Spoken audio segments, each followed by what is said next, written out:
Thanks for having me here. I'm excited to be here at the finale of the TechGig event. And, I love talking to aspiring entrepreneurs, to techies. It's really, I benefited a lot from people who helped me, who were ahead of me. And, I think it gives me great gratification in being able to do the same and pay it forward and so on. So let me share a little bit about, what I do, my entrepreneurial journey, and some lessons I've learned from it. And hopefully, some of you can use it in your journey as well, right? So firstly, I'm the co-founder and CEO of Gupshup. Gupshup is a conversational engagement platform. We help businesses, engage their consumers through messaging and chat so that, for example, consumers can chat with businesses just as easily as chatting with friends or family, right? And could be through WhatsApp, could be through SMS, could be even through voice and other channels.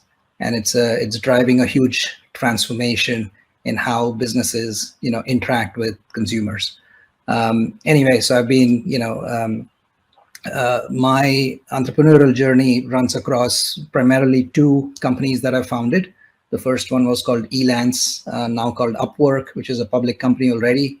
And then second one is Gupshup. So let me just give you a little bit of my journey, and then we'll talk about, some of the lessons that I've had going through that, right? So, I grew up in Mumbai, sort of average middle-class family. I grew up in Borivali, if you know where that is, in North Mumbai. And then after college, for college, I went to IIT Bombay. I studied computer science at IIT, and then also for grad school at MIT. I was blessed with a sort of an exceptional academic career. I loved puzzles and problem solving and math and then computer science, and a lot of it just came naturally. So enjoyed doing that. And then after my grad school at MIT, in fact, I was in the PhD program, but I was pretty sure I didn't want to be an academic, become a professor. So I said I was more inclined towards business and entrepreneurship, right? But I didn't have enough of, I was, of course, very strong in tech, but I didn't have any of the other experiences. So I had a short stint on Wall Street. I worked there for about 5 years. Initially, building the technical models and software for analyzing securities, and later I started trading them myself as well. It was a bit of a crash course in business, right? Negotiating, selling, structuring, financial engineering, and so on. I think that was very interesting. But meanwhile, the internet happened. This was in the mid 90s, where the web and then the Netscape IPO and Amazon and eBay and a whole bunch of companies were being born. And I was like, what am I doing on Wall Street? So even if, the pay, the salary was great, but I was like, when I'm, old and on my deathbed, what am I going to tell my grandkids if they ask me, what were you doing when the internet happened, right? So I was like, okay, got to go and do something.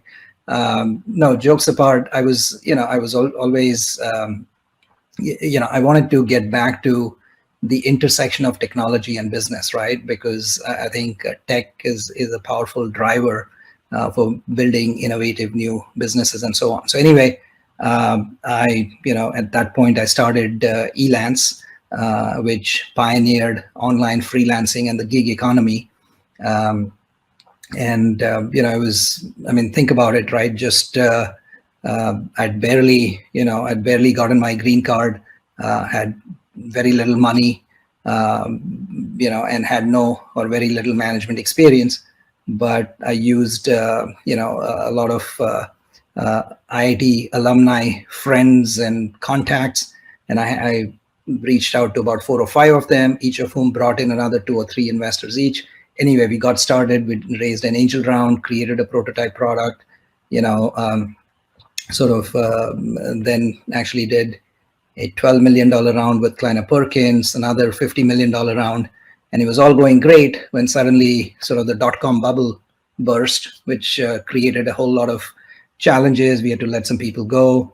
We had to change the strategy a little bit and shift focus from a B2C model to a B2B model. And anyway, we were going through a lot of that. We were able to stabilize and turn around the business a little bit. And then at that time, it was going in a sort of, it was focused more on enterprises. I wanted to try something new and different. So, I sort of I left my operating role at Elance, but I continued on the board for many more years, right? And that's when I sort of started Gupshup.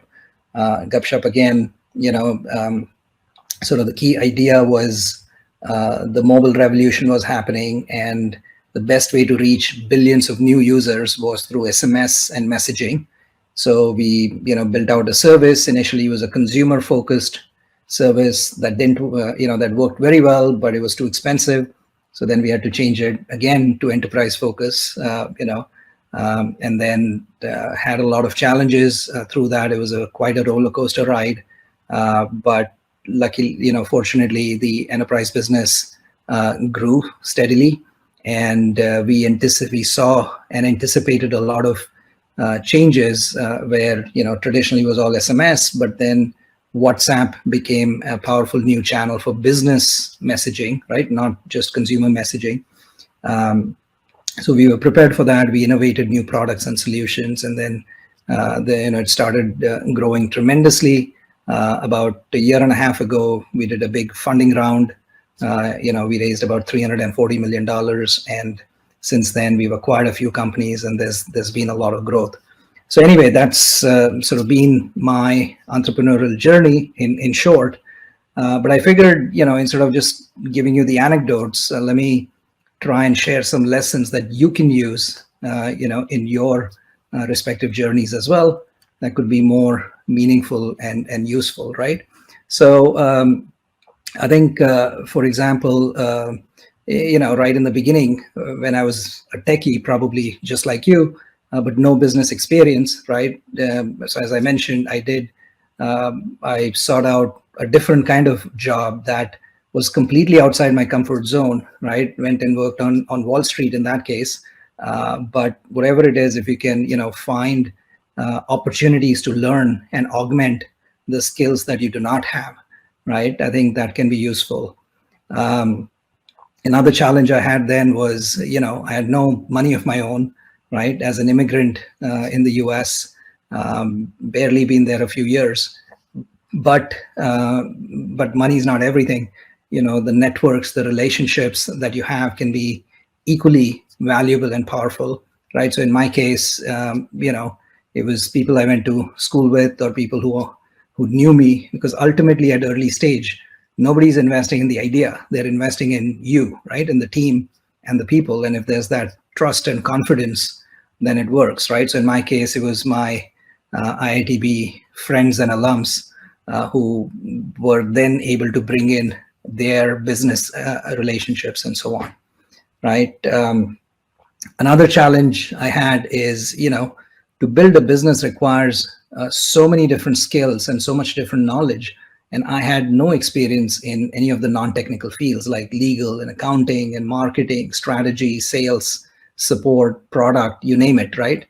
And I think that requires you to be, or required me to be, a very quick learner, right? You're always, one approach I like is to be humble and hungry, right? So think about it, right? It's easy for, it would have been easy for me to be arrogant about like, oh, I've had the best grades and the best ranks, and therefore I'm good at tech, right? And that may be true, but that doesn't mean anything when it comes to all these other fields, right? So you need to have that ability, right? That humility to be able to start from scratch and learn a new field entirely, right? Like being a child, being a learner when faced with sort of new fields and so on. So I think that was another important lesson, for me. And to this day, right, I'm always eager to learn things. There's so much, the more you know, the more you realize that the less or the more there is to know, kind of thing. Another was I had no management experience early in my career. Now, fortunately, over the years, I've developed a lot of it. But at that time, I got mentors. I would listen and learn. I surrounded myself with people who have solved the kind of problems that I need to solve, right? And in some cases, I had to, like at Elance, I even had to hire a senior exec, in fact, a CEO, and give up that role for them. And I was like, look, whatever is good for the company, I'm willing to do. And that's fine, right? When we experienced market crashes, and I've experienced, like 2001, 2008, and even smaller ones in between, right now is another such sort of volatile market environment, right? And at various times, right, back then we had to lay off people, we had to change strategy, we had to hunker down for a long push. And, to me, one of the essential lessons was like really just having a lot of grit and perseverance, right? Because, in some sense, when you had a lot of academic success, you might think that, oh, whatever you do, you'll succeed at, right? But real life is so different from the academic world, where you could be smart and you could be hardworking, but you could still fail. And you need to, or it may be because of external factors like a market crash. What are you going to do, right? So in those scenarios, you still need to be able to, deal with it, take your knocks, keep learning, iterating, and moving forward. So it just takes a lot of grit and perseverance. And in fact, I think when I look at my journey, I think it's sort of perhaps my grit and perseverance that was a bigger contributor to getting me where I am, more than, sort of my, let's say, my technical or intellectual abilities. Because, it's not like I'm solving calculus problems every day, right? But I have to deal with patience and perseverance in everything I do. I think another important thing is when things don't work, right? How do you respond and react to it? And an important lesson for me is that it's very critical to fail forward, right? Which means you learn, okay, if something didn't work, why did it not work? How could I change it so it could work? How do I try something different, keep innovating, iterating, tinkering, and so on, right? And you got to have that attitude. It's sometimes easy to get discouraged, but you have to sort of avoid that kind of mindset, right? Also, sometimes you may try something and it doesn't work, but you may be too ahead of your time, right? And then in those scenarios, you kind of have to wait for the market to come to you, right? You have to have that patience, that perseverance. A good analogy is, imagine if you're a surfer with all the skills and great ability, but until you get the right wave, you can't show off your skills, right? So you kind of have to wait for it, and meanwhile keep preparing, keep anticipating, and so on. Another sort of big lesson for me is, team is such an important part of it, right? Because no one person can succeed. I mean, sure, I talk about my entrepreneurial journey, but none of it was alone. All of it was with lots and lots of people and teams and so on. So all these skills around, recruiting and managing, especially managing different personalities, building the right kind of culture, having the right kind of values, and so on, or being as an entrepreneur, being open to bringing in really smart people. But the problem is, really smart people also want the freedom to do great things. So you can't bring them in and then try to control and micromanage and so on, right? So you have to be willing to let go. You have to be willing to delegate to attract some people. And I think sometimes when founders get insecure, right, or they want to control everything, then by definition, you're not going to be able to attract great people to come and contribute and work with you, right? So really sort of building that, also avoiding, politics, for example, right? I'm very allergic to politics, for example. So I think, making sure that you depersonalize conflicts, right? You focus on the issue, focus on the cause. It's not about personal loyalty to me. It's about, loyalty to the company and the cause and so on. So I think, these are sort of all the, some of the challenges that I've experienced. And I think hopefully, you can learn from those as well. I think, the emotional challenges, right? One thing that often most people don't talk about it is, is really all the whole emotional aspect of it, right? That it's going to take a lot longer, it's going to be a lot harder, it's going to take a lot of grit and perseverance. It's also going to be a roller coaster, right? So the highs can be very euphoric, but the lows are going to be very depressing. And the only way to stay sane and and navigate through it is sort of to be, to stay stable, to not get, to not be emotionally volatile and so on, because, and especially when you're leading a team, right? You simply cannot do that. So I think, but nonetheless, I think in spite of the challenges, entrepreneurship is very rewarding in many ways. I think it's the ultimate sort of prosperity generating machine for society.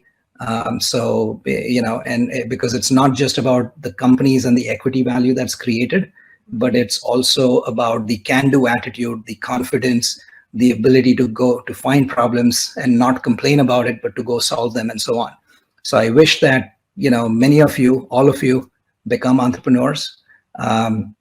So thanks again for having me here and for listening. Hopefully you find some lessons as well. I want to wish the finalists all the best. And I want to wish all the aspiring entrepreneurs good luck in your entrepreneurial journeys, okay? Thanks again. Bye. Thank you, Beerud. Our second speaker is the proud creator of Koo, a microblog app which is also known as India's homegrown alternative to Twitter, presenting Mr. Aprameya Radhakrishna, co-founder and CEO of Koo. Thanks a lot, Sukriti. Very excited to be part of Code Gladiators 2022. This is the 9th edition, and happy to be speaking to such promising young coders and developers, who are part of this program.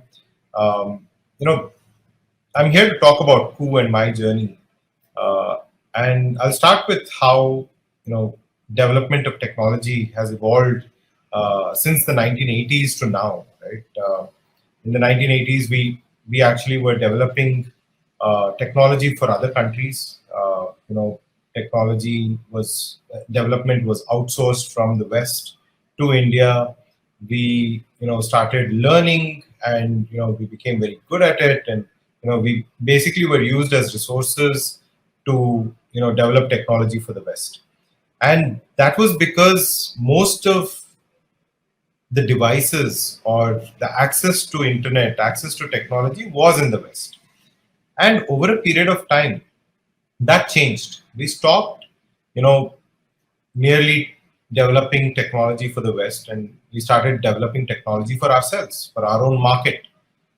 It started in the late 90s and early 2000s with, Naukri.com, Book My Show, Make My Trip. So these were all ideas that were probably existing on the internet in the West, but for the Indian market, these ideas didn't exist, and we started developing those. Right, we started believing that we could build our own products and not just depend on products made in the West, and that gradually increased the complexity of the problems that we wanted to solve. Then we had Flipkart in e-commerce. Then we had the cab companies, Ola, Taxi for Sure.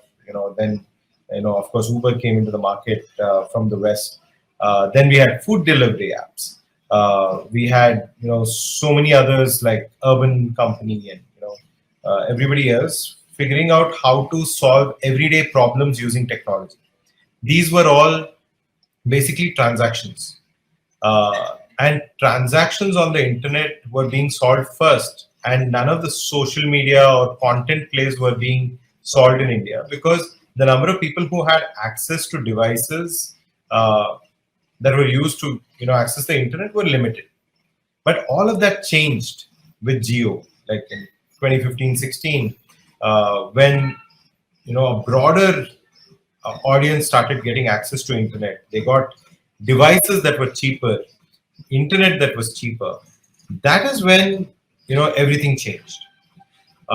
They actually we actually had to go back in time and figure out the fundamental use cases of the internet.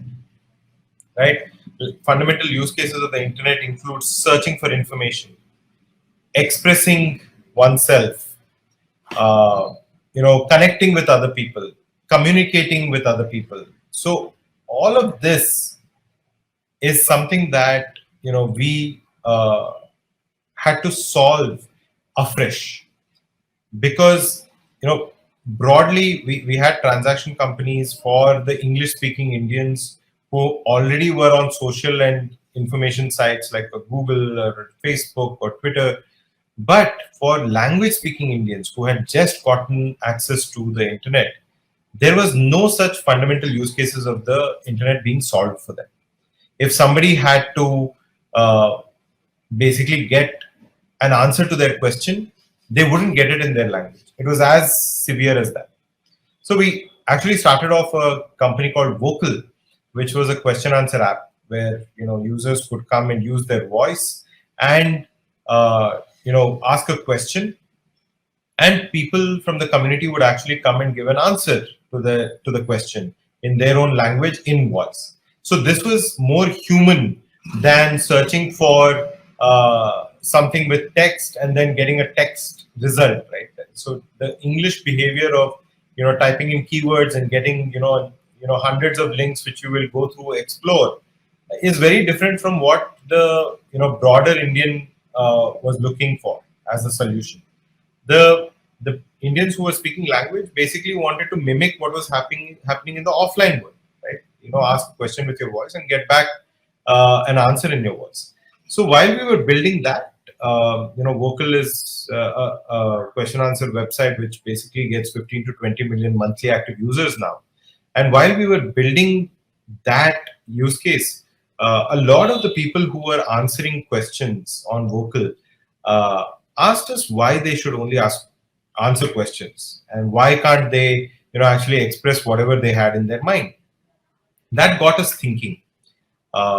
We, as English speaking Indians, knew the existence of Twitter to express thoughts and opinions.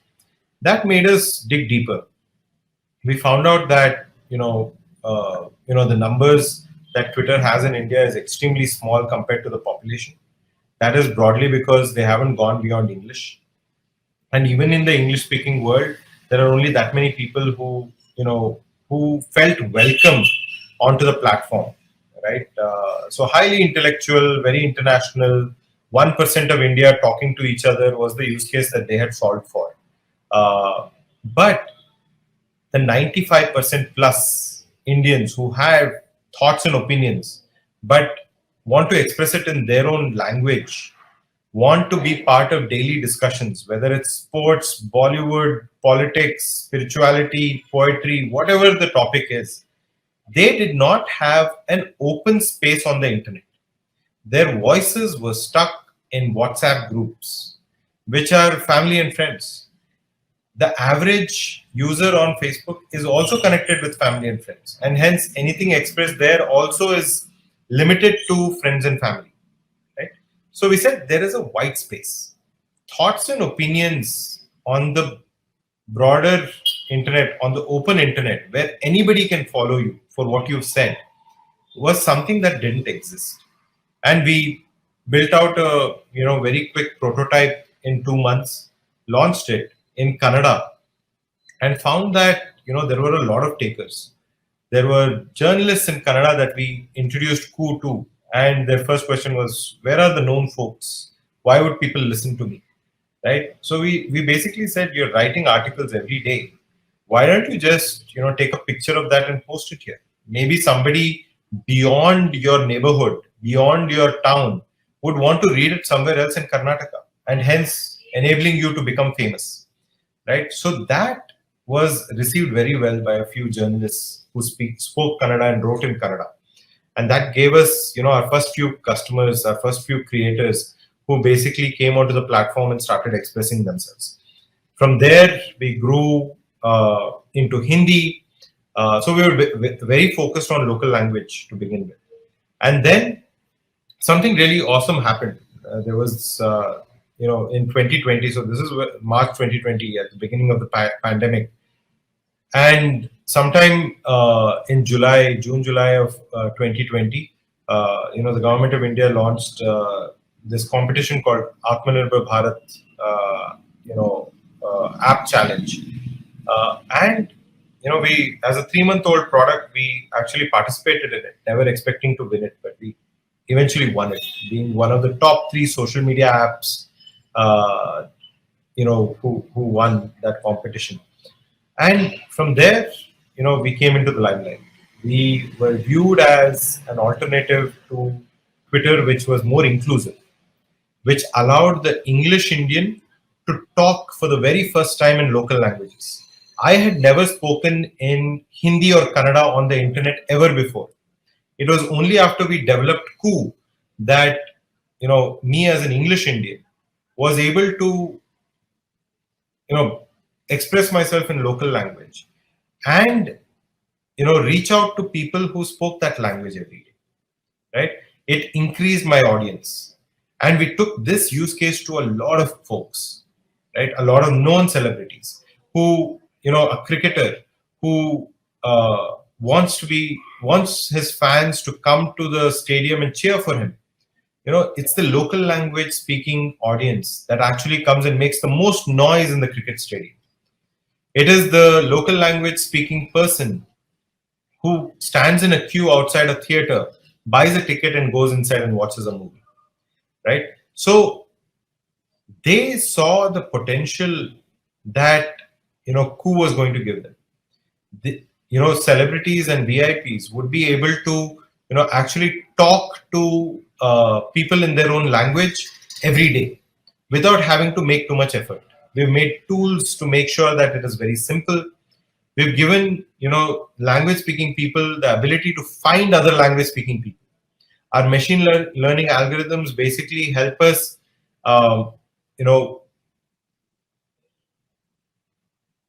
introduce one person to another, based on common interests, right?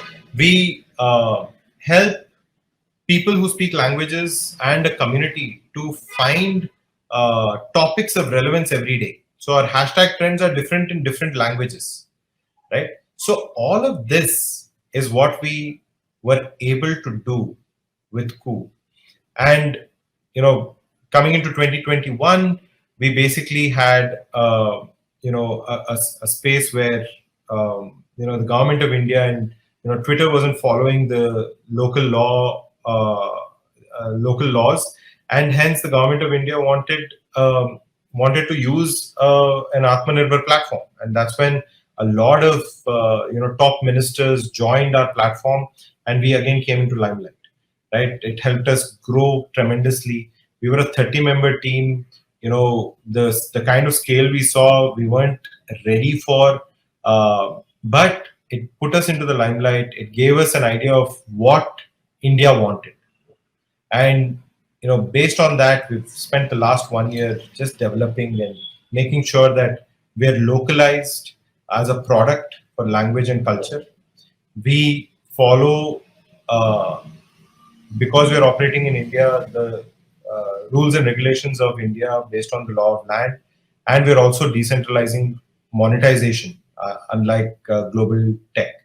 So all of this is what we've been able to achieve in the last 2 years and a few months, and we actually now see ourselves as a platform that can be much larger than Twitter, not just in India but in several other countries.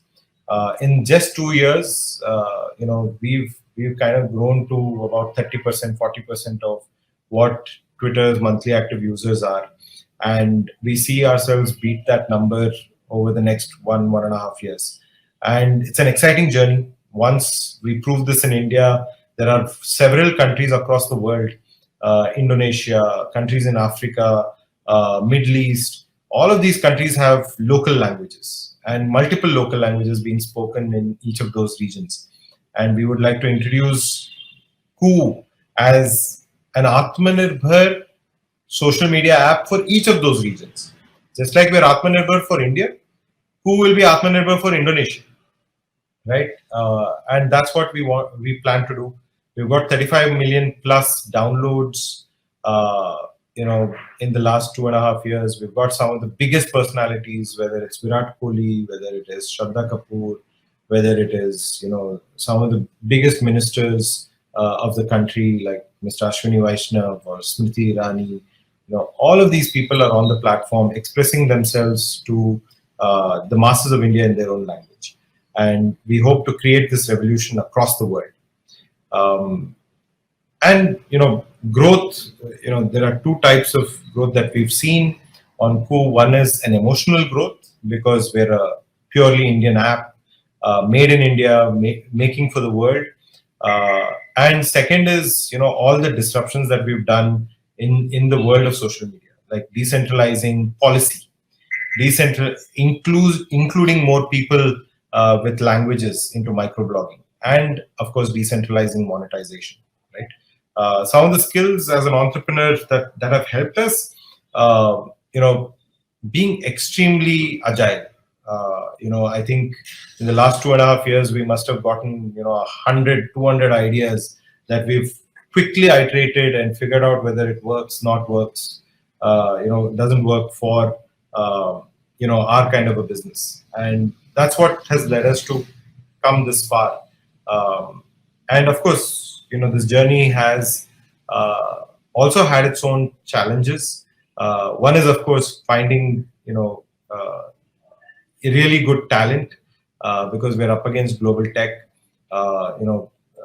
The kind of talent that US has, is much higher, but we have the ability. So as long as we believe in ourselves and make sure that we can dream big. So I think dreaming big and believing that we can beat anybody in the world is something that is growing in India, and it will keep getting better.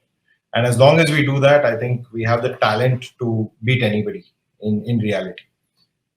Thanks a lot. Thanks for this opportunity for me to address this crowd. And, I want to congratulate the winners of this competition, and good luck to all the finalists, first of all. Very happy to be part of Code Gladiators 9th edition. Thanks a lot, and all the best to all of you.